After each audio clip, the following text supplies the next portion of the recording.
हाय, मेरा नाम प्रीति है और आज हम एक टॉपिक पे बात करने वाले हैं, नेवर सेक्रीफाइस योर सेल्फ। कभी आपने सोचा है कि हम किसी और के लिए कितना सेक्रीफाइस करते हैं और अपने सपने, अपने जज्बात, अपनी खुशी सब दूसरों के लिए छोड़ दिया। लोग कहते हैं कि सेक्रीफाइस करना एक अच्छी आदत है, सेक्रीफाइस करने से दूसरों की खुशियाँ मिलती है। क्या ये सच है कि सेक्रीफाइस करने से दूसरों को ऐसी हैप्पीनेस मिलती है, या फिर बस एक कंडीशनिंग है जो हमें बचपन से सिखाई जाती है? अच्छे बच्चे कॉम्प्रोमाइज करते हैं, अपने से पहले दूसरों के बारे में सोचते हैं। खुदगर्जी बुरी बात है, पर एक बात बताओ, जब हम खुद ही नहीं बचे तो दूसरों के लिए क्या करेंगे? सेक्रीफाइस टॉपिक पे मैं खुद की एक स्टोरी बताना चाहूँगी। जब मैं क्लास 8th में थी तो बैडमिंटन खेला करती थी अंडर 14 कैटेगरी से। तो मेरे साथ एक और लड़की प्रैक्टिस किया करती थी बैडमिंटन में। तो उसमें स्टेप वाइज होता है, जैसे फर्स्ट होता है क्लस्टर, फिर होता है रीजनल, देन नेशनल, ऐसे करके स्टेप वाइज गेम होते हैं। सबसे पहले हम क्लस्टर खेलने गए तो वो लड़की भी मेरे साथ गई खेलने के लिए, और क्लस्टर में मैं रनर अप बनी, और वो जो लड़की थी वो नंबर ऑफ 4th प्लेयर बनी। और टोटल 5 प्लेयर्स का सिलेक्शन होता है फॉर रीजनल लेवल के लिए। तो फर्स्ट एक और लड़की थी, सेकंड मैं, थर्ड अनदर प्लेयर्स थे, फोर्थ जो मेरे साथ प्रैक्टिस डेली किया करती थी वो थी, और फिफ्थ कोई और थी। तो हम जब गए रीजनल लेवल गेम खेलने के लिए, तो हुआ यूँ कि वो मेरा फर्स्ट टाइम था, बिल्कुल मेरे लिए बिल्कुल फर्स्ट टाइम था। कहीं जाना और बाकी सारी चीज़ें देखना, ये बिल्कुल मेरे लिए नया था, बिल्कुल मुझे कोई आइडिया है। और जब अंडर 14, अंडर 17 एंड अंडर 19 हमारे साथ 3 टीमें गई थी, मुझे कोई प्रोसेस नहीं पता थी। एक सीनियर भी गई थी जो अंडर 19 कैटेगरी से खेल रही थी, और मैं अंडर 14 की थी और वो अंडर 19 की थी। तो उन्होंने मेरे पीठ के पीछे, क्योंकि मैं बिल्कुल एक बच्ची थी, उन्होंने मेरे पीठ के पीछे बिल्कुल ऐसा किया कि मेरे जगह पे, हर जगह पे प्रीति नेम कट करके उसका नेम डाल दिया, और वो सेकंड प्लेयर के रूप में खेली और मैं 4th प्लेयर तब हुई। ये बात मुझे तब पता चली जब नेक्स्ट डे हमारा गेम था, और मैं सुबह 9 बजे से लेकर शाम के 5 बजे तक बिल्कुल धूप में अकेली बैठी रही कि अब मेरा टर्न आएगा, अब मेरा टर्न आएगा, अब मेरा टर्न आएगा। बट मेरा टर्न नहीं आया। जब मेरा नहीं आया और 5 बज गया, और अब पैकअप होने वाले थे सारे गेम्स के, अब अंडर 14 के भी हो गए थे, 17 के भी हो गए थे एंड 19 के भी हो गए थे। जब शाम के 5 बजे तो मैंने जाके पीईटी सर से पूछा कि सर मुझे मौका नहीं मिला खेलने का। तो उन्होंने पूछा कि आप किस क्लस्टर से आए हो? तो मैंने बोला बताया कि पटना ए से हूँ।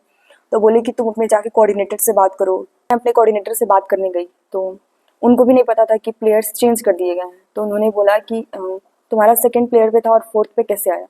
जब मैं थोड़ी सी और पूछी, और वो लड़की मेरी जगह पे खेल चुकी थी ऑलरेडी, और शायद 3 में से 1 मैच या 2 मैच जीता था, मेरे को उतना प्रॉपर याद नहीं है।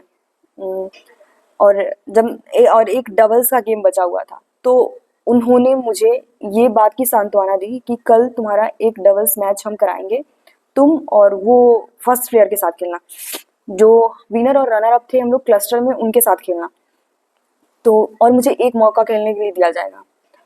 उन्होंने बस मुझे सांत्वना दी, और मैं ये सुनकर बिल्कुल दंग रह गई, बिल्कुल दंग रह गई कि मेरे साथ ज़्यादा कुछ मैं आवाज़ नहीं उठा पाई, क्योंकि मैं तब बच्ची थी, और क्योंकि मैं छोटी थी और मेरे को ज़्यादा आइडिया नहीं था। और बोला जाता था कि अपने से प्लेयर सीनियर्स के मुंह नहीं लगते हैं, 10 तरह की बातें करते थे कि किसी का हम कुछ नहीं कर सकते वगैरह वगैरह।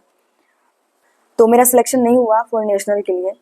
और जब मैं वापस आई तो बड़ा सैड थी। तो मेरी मैम ने मेरे से पूछा, मेरी जो पीईटी मैम थी उन्होंने मेरे से पूछा कि क्या हुआ कि तुम्हारा सिलेक्शन कैसे रह गया?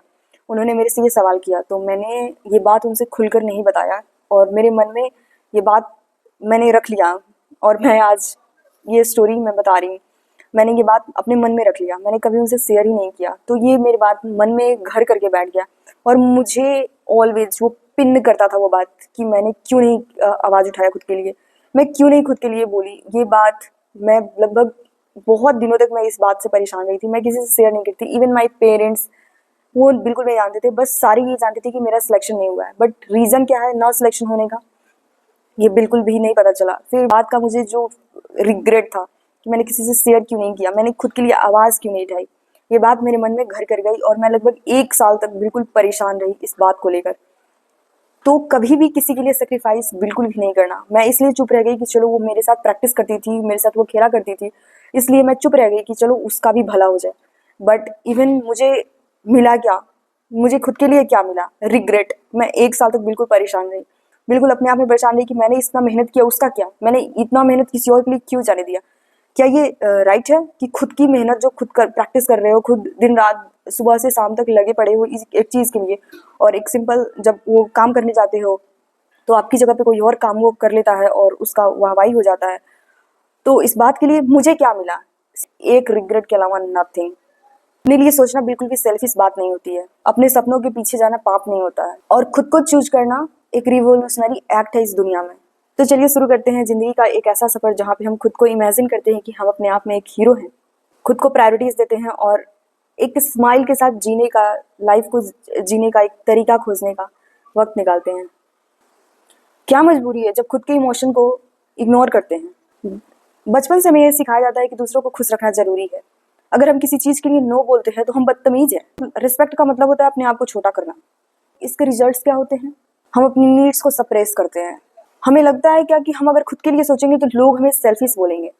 कहीं ना कहीं हमें डर लगता है कि अगर हम किसी को नो बोलना चाहते हैं या फिर अपनी मन की बात रहना चाहते हैं तो लोग हमें छोड़ देंगे, दोस्त हमसे दूर हो जाएंगे, फैमिली डिसअपॉइंटेड होगी, सोसाइटी हमें जज करेगी, और इसी के डर से हम खुद को कॉम्प्रोमाइज करते हैं, और कॉम्प्रोमाइज करते करते एक वक्त तक अपनी खुशियां खो देते हैं।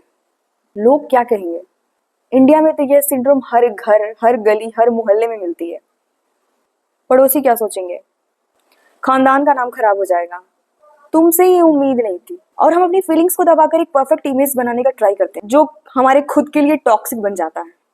लेकिन सच क्या है? सच ये है कि जब तक हम खुद की वैल्यू देना नहीं सीखेंगे तो पूरी दुनिया मेरी वैल्यू कैसे करेगी। अपने आप को समझना और अपना ख्याल रखना, खुद के बारे में सोचना, ये सेल्फिश बिल्कुल भी नहीं है। हमारा ये आपका बेसिक राइट है। जब हम अपने आप को बिना सोचे समझे सेक्रीफाइस करते हैं, खुद के एग्जिस्टेंस को हम कमजोर कर देते हैं। पर अब वक्त आ गया है अपने आप को प्रायोरिटी देना। किसी के आगे हमें अपनी फीलिंग्स को दबानी नहीं चाहिए, उसे समझना चाहिए और उसे इज्जत देनी चाहिए। नो कहना सीखो। अगर हमारे लिए कुछ चीज़ें टॉक्सिक है, हमारे ग्रोथ को, हमारे डेवलपमेंट को रोक रही है, तो हमें नो बोलना आना चाहिए। नो बोलना बिल्कुल ठीक है। हमारा सपना, हमारा जर्नी, हमारा सफ़र बहुत इंपॉर्टेंट है। हम अपने आप में एक कहानी है, हम अपनी कहानी का हीरो बनो, साइड कैरेक्टर नहीं। Thank you so much for watching this video. मिलते हैं नेक्स्ट वीडियो में, तब तक के लिए बाय बाय।